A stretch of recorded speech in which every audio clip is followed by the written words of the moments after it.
the #1 overall pick in Alexis Lafreniere. The ping pong balls certainly worked New York's way, and they are excited in the Big Apple. Will they be excited about this team winning a playoff round this year, do you think? Do you think Lafreniere comes in and has that kind of impact?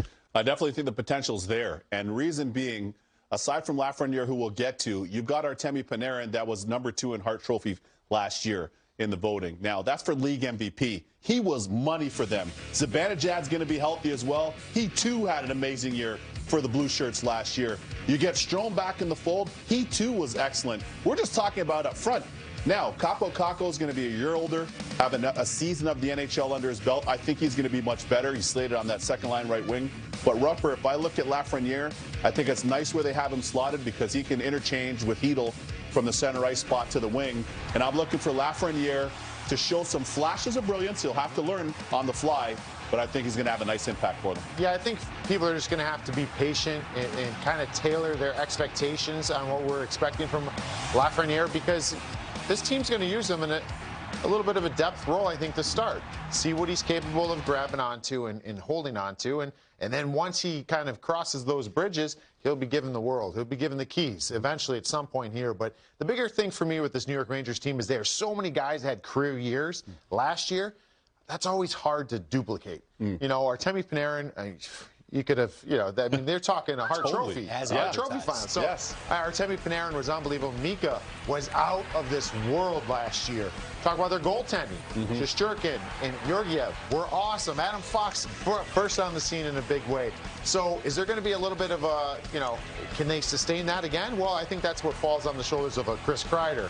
Now, what are you going to get from Phil Hedl? This is a young guy they want so much from. Pavel Buchnevich. Some of these other guys are stepping up. If they do, this team will certainly be pushing for a playoff spot. How about 56-game season? Question marks surrounding the youngsters in net, because as you mentioned, given the keys, the young guys have the keys now with Henrik Lundqvist gone and in Washington for the time being. But any concern with not having that veteran presence as kind of a stabilizing force if things go off the rails? First of all, Hank, if you're watching, we're wishing you the best of luck in your recovery. We know you're on the recovery window right now. So we heard everything was successful. He's a franchise icon, both him and Mike Richter, of course. Now, in the net. Now, things transition. They're going young. They still have one of the best goalie coaches on the planet, and my good buddy Benoit Allaire. He's done an outstanding job with these guys. I don't think there's going to be much drop-off. I really think on a night-to-night basis, the Rangers are going to have great goaltending. These guys are energized. The guys love playing in front of them.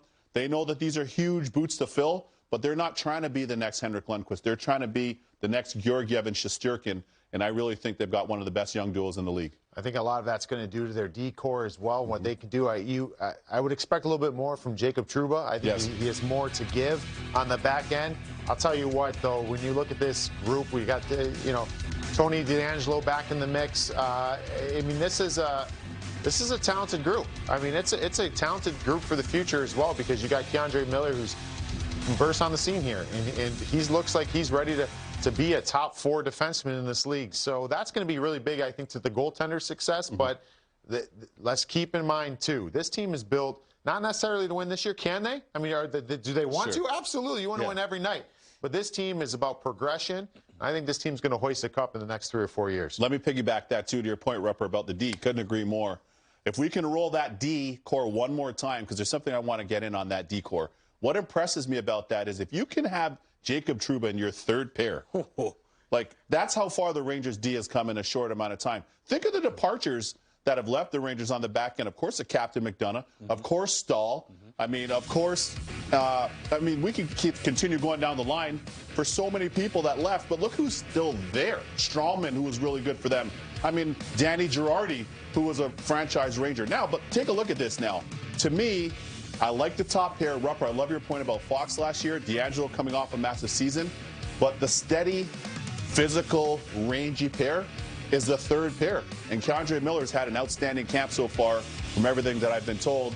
And paired with a veteran Trouba, I think that they're in a good spot. They've really remade this D in short order, which should bode well for them.